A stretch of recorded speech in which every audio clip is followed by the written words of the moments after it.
Assalamualaikum. Welcome to Shasha's Kitchen. இன்னைக்கு நம்ம கல்யாண ரசம் பண்ண போறோம். அதுக்கு தேவையான பொருட்கள் என்னன்னு பார்த்தலாம். நான் 2 டேபிள்ஸ்பூன் ரசப்பொடி எடுத்துர்க்கேன். இந்த வீடியோ நான் ஆல்ரெடி அப்லோட் பண்ணிருக்கேன். நீங்க பார்க்கலனா போய் பார்த்துக்கோங்க. 1/4 டேபிள்ஸ்பூன் மஞ்சள் பொடி, 2 தக்காளி, 5 பல் பூண்டை வந்து இடிச்சு எடுத்துர்க்கேன். கொஞ்சம் கடுகு, கறிவேப்பிலை, உப்பு தேவையான அளவு, கொஞ்சம் கொத்தமல்லி, 3 வத்தல் எடுத்துர்க்கேன். ஒரு லெமன் சைஸ் புளியை வந்து ஊற வச்சு எடுத்துர்க்கேன். அப்புறம் 3 டேபிள்ஸ்பூன் நல்லெண்ணெய். இவ்வளவுதான் தேவையான பொருட்கள். வாங்க செய்ய ஆரம்பிச்சிடலாம். அடுப்புல நான் பாத்திரம் வச்சிருக்கேன். இதுல நம்ம எண்ணெய் சேர்த்துடலாம். நல்லெண்ணெய் எடுத்துக்கோங்க, நல்லா இருக்கும். எண்ணெய் கொஞ்சம் சூடாகட்டும்.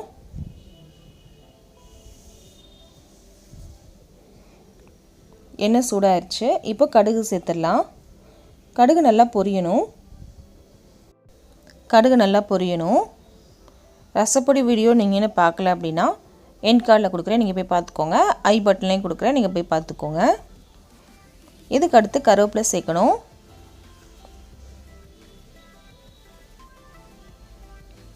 கருவேப்பிலை நல்லா பொரியணும்.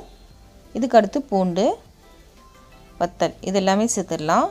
இது எல்லாமே கொஞ்சம் தாளிப்புக்கு தான், ஏன்னா நம்ம பொடியிலே எல்லாமே இருக்குது. ஒரு அரை நிமிஷம் வரைக்கும் வதக்கிடலாம்.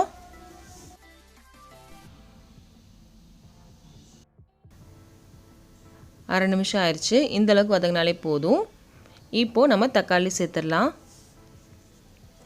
தக்காளி சேர்த்துட்டேன். தக்காளி நல்லா மசியணும். அதுக்காக இப்போ உப்பு சேர்த்துக்கலாம்.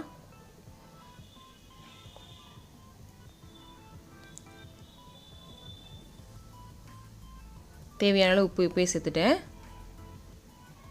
இப்போவே மஞ்சள் பொடியும் சேர்த்துடலாம். நான் ரசப்பொடியில் மஞ்சள் பொடி சேர்க்கலை, அதனால் நான் இப்போ சேர்க்குறேன். இந்த ரசம் ஈஸியாக செஞ்சிடலாம், டக்குன்னு பண்ணிடலாம்.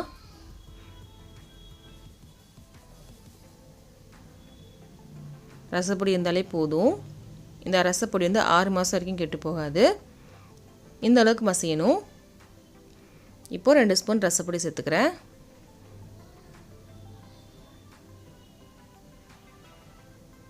2 கிளறி கறினதுக்கப்புறம் நம்ம வந்து புளி தண்ணி சேர்க்க போகிறோம்.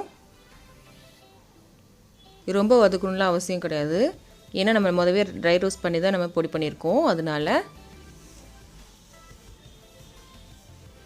இப்போ புளி தண்ணி சேர்த்துடலாம்.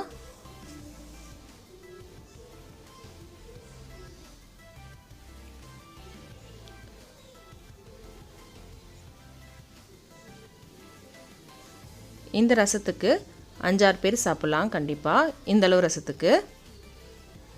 இப்போது 1 கிளாஸ் தண்ணியும் நான் சேர்த்துக்கிறேன். இது கலந்து விட்டதுக்கப்புறம் ஒரு கொதி வர வரைக்கும் வெயிட் பண்ணலாம். இப்போ நல்ல ஸ்மெல் வரும். கொத்தமல்லி சேர்த்துருக்கேன். இன்னும் கொஞ்சம் கொத்தமல்லி சேர்த்துக்கிறேன். கொதி வந்துருச்சு. அவ்வளோதாங்க, நமக்கு ரசம் ரெடி ஆயிடுச்சு. இது செய்யும் போது வீடே மணக்கும். நீங்கள் கண்டிப்பாக ட்ரை பண்ணி பாருங்கள். நான் சேவிங் போலுக்கு மாற்றிட்டேன். அவ்வளோதாங்க, ரெடி ஆயிடுச்சு நமக்கு கல்யாண வீட்டு ரசம். இந்த வீடியோ உங்களுக்கு கண்டிப்பாக பிடிச்சிருக்கும் நம்புகிறேன். இந்த வீடியோ உங்களுக்கு பிடிச்சிருந்துச்சி அப்படின்னா கண்டிப்பாக லைக் பண்ணுங்கள், ஷேர் பண்ணுங்கள், கமெண்ட் பண்ணுங்கள். மறக்காமல் என்னோட சேனலை சப்ஸ்கிரைப் பண்ணுங்கள். பக்கத்தில் இருக்க பெல் பட்டனையும் கிளிக் பண்ணிக்கோங்க. அப்போ தான் நான் ஒரு வீடியோ போட்டோன்னே உங்களுக்கு ஒரு நோட்டிஃபிகேஷன் வரும். என்னோடய வீடியோ நீங்கள் மிஸ் பண்ணாமல் பார்க்கலாம்.